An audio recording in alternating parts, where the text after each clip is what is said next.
मेले में जो संगोष्ठी हुई है, आयोजन हुआ है, क्या जो संदेश दिया गया है इससे? देखिए, बाबा साहब भीमराव अम्बेडकर जी की आज 136वीं जयंती है। इस उपलक्ष्य में भारतीय जनता पार्टी के कार्यकर्ता सभी जगह, सभी जिलों में हेडक्वार्टर्स पे इस कार्यक्रम का आयोजन कर रहे हैं और एक तरीके से अपने कार्यकर्ताओं को और आम जनता को ये संदेश देने का प्रयास कर रहे हैं कि बाबा साहब का जो इतिहास रहा है, जो उनका योगदान रहा है इस देश का, चाहे संविधान बनाने में हो, चाहे यहाँ के जो अलग वर्ग हैं, चाहे पिछड़े वर्ग को आगे लाने की बात हो, चाहे महिलाओं को आगे लाने की सशक्तिकरण की बात हो, चाहे शिक्षा को लेकर के हो, वो सभी चीज़ें लोगों के सामने रखना। और जब कभी ये बात सामने आती है कि बाबा साहब के लिए भारतीय जनता पार्टी ने अपनी तरफ से क्या किया, तो हम लोग ये संदेश देना चाहते हैं कि माननीय मोदी जी ने और उससे पहले अटल बिहारी वाजपेयी जी ने, चाहे उनको भारत रत्न देने की बात हो, चाहे पार्लियामेंट में उनका पोर्ट्रेट लगाने की बात हो, और चाहे उनके जो उनके जीवन से जो जुड़े हुए 5 जगहें थी जिनको पंच तीर्थ के रूप में सम्मानित करने की बात हो, उस सभी में आदरणीय मोदी जी का बहुत बड़ा योगदान रहा है। और ये संदेश देना कि वो केवल एक पिछड़े वर्ग मात्र के नेता नहीं थे, बल्कि इस देश के मॉडर्न निर्माताओं में से एक थे, और उनका जो भी योगदान था अलग अलग फील्ड्स में, वो लोगों के बीच में जाकर के हम अपने कार्यकर्ताओं को भी बताना चाह रहे हैं और आम जनता को भी बताना चाह रहे आपने जो है आज बताया अम्बेडकर जी के विचारों को जो है भाजपा अपनाती है, लेकिन अभी हाल ही में आज ही गोविंद सिंह डोटासरा ने कहा कि भाजपा जो है संविधान की खिल्लियां उड़ा रही है, बाबा साहब का जो है मान सम्मान करने का ढोंग करती है।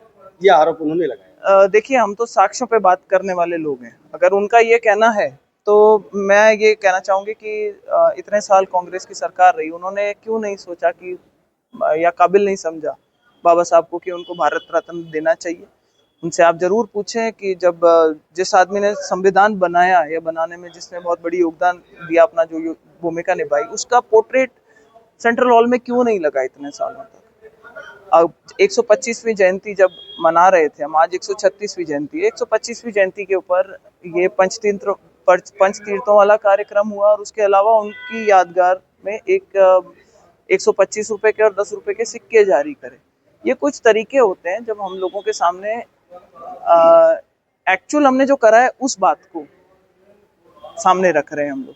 रही बात कि उनकी क्या भूमिका रही थी जब 1952 में जब उन्होंने चुनाव लड़ा था, तब कांग्रेस की क्या भूमिका रही थी, मैं चाहूंगी डोटासरा जी उस पर भी थोड़ा प्रकाश डालें, और अगर इस मुद्दे पे कभी वो चर्चा करना चाहें तो आमने सामने बैठ करके चर्चा करी जा सकती है। महिला बिल्कुल कहते हैं कि डोटासरा जी का आरोप है कि कांग्रेस भाजपा जो है वो बार बार झूठा जो इसमें स्वांग रचा रही है, आगे टालने का प्रयास कर रही है, जबकि पहले जब ये लाया गया था 2023 में, उसी समय उन्होंने जो समर्थन भी दिया था।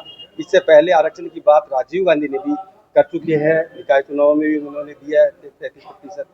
तो अब ये सिर्फ टालने का प्रयास किया 2029।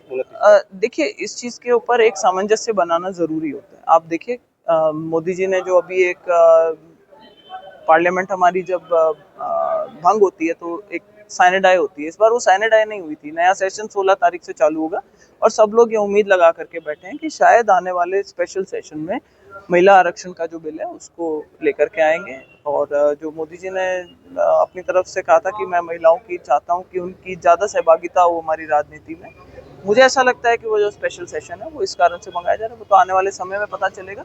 लेकिन जो विचार है, जिस दिशा में चीजें चल रही हैं, इसमें कोई दो राय नहीं है कि भारतीय जनता पार्टी महिलाओं की ज्यादा सहभागिता चाहती है राजनीति में, इसमें कोई शक नहीं।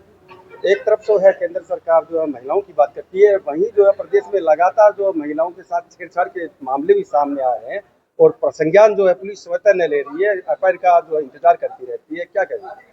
देखिए, मेरा ये मानना है कि इसको राजनीति से परे रखना चाहिए। अगर महिलाओं का किसी भी सोसाइटी में अगर महिलाओं के ऊपर कोई अत्याचार हो रहा है या उनको किसी अलग भावना से या नजर से देखा जा रहा है, तो उस पर तुरंत कार्रवाई होनी चाहिए। और ये किसी भी सरकार की अकेली जिम्मेदारी नहीं हो सकती, इस चीज का समाज से भी लेना बहुत है। हम सब भी उसके लिए इक्वली जिम्मेदार हैं, हम सबको भी अपनी भूमिका उसमें अदा करनी चाहिए। दिक्कत तब होती है जब कोई संज्ञान ले उस बात का और उसके ऊपर उचित कार्रवाई ना हो। अगर इस तरीके की कोई बात आपके सामने आती है तो आप उसको जरूर हमारे पार्टी के कार्यकर्ताओं के, नेताओं के, जिस भी क्षेत्र में ऐसा कुछ हुआ है, आप अगर जैसे हमारे क्षेत्र में अगर इस तरीके की बात हमारे सामने आती है तो उसके ऊपर तुरंत कार्रवाई करने के हम भी निवेदन करते हैं और कार्रवाई होती है। इस तरीके का कोई मामला आता नहीं सामने। आप नागौर कॉन्स्टिट्यूंसी रहे और वहाँ जो है बार बार हनुमान बेनीवाल है वो आपको लेकर के बयान देते रहते हैं, क्या कहेंगे? देखिए, उनका एक बड़ा नया तरीका देखा है। वो जागरण में जाते हैं तो भी राजनीतिक भाषण देते हैं। उनका भतीजा फौज में सिलेक्ट हो जाता है, हम सब बधाई देते हैं उनको, लेकिन उस पे भी वो राजनीतिक मंच बना करके और उस पे भी सब अपने ही समाज के बड़े बुजुर्गों को भाषण देते हैं। अभी कल परसों भी मैंने एक बड़ा अजीब सा लगा मुझे, कहीं भाषण दे रहे थे वो, होश में तो नहीं दे सकता इस तरीके का, मुझे लगता है कि डोज थोड़ी ज्यादा हो गई दिखती है, जिसमें उन्होंने सभी को लपेटे में लेना शुरू कर दिया कि मोदी जी को भी ले रहे हैं और मुख्यमंत्री जी को भी ले रहे हैं और गृह मंत्री जी को भी ले रहे हैं और हमें भी ले रखा है, दिव्या जी को भी ले रखा है। तो ये कोई नई बात नहीं है। जब से उनकी पत्नी चुनाव हारी है, तब से मुझे लगता है कि थोड़ा संतुलन जो है वो बिगड़ा हुआ है और वही हर मंच पे दिखाई देता है। राजनीतिक मंच हो, आप राजनीतिक भाषण दो, लेकिन कोई धार्मिक मंच होता है, आप वहाँ पे भी वही भाषण देते हो। कहीं पे आप बधाई दे रहे हो, किसी का बच्चे का जन्मदिन भी होगा तो भी वही भाषण देंगे। राजनीतिक मंच होगा तो भी वही भाषण देंगे। किसी जागरण में डसोटन में चले जाएंगे, वहां पे भी वही भाषण देंगे। तो उनकी एक ये सीमा है, जो उनकी फ्रस्ट्रेशन है, जो रह रह करके सामने आती है। Thank you.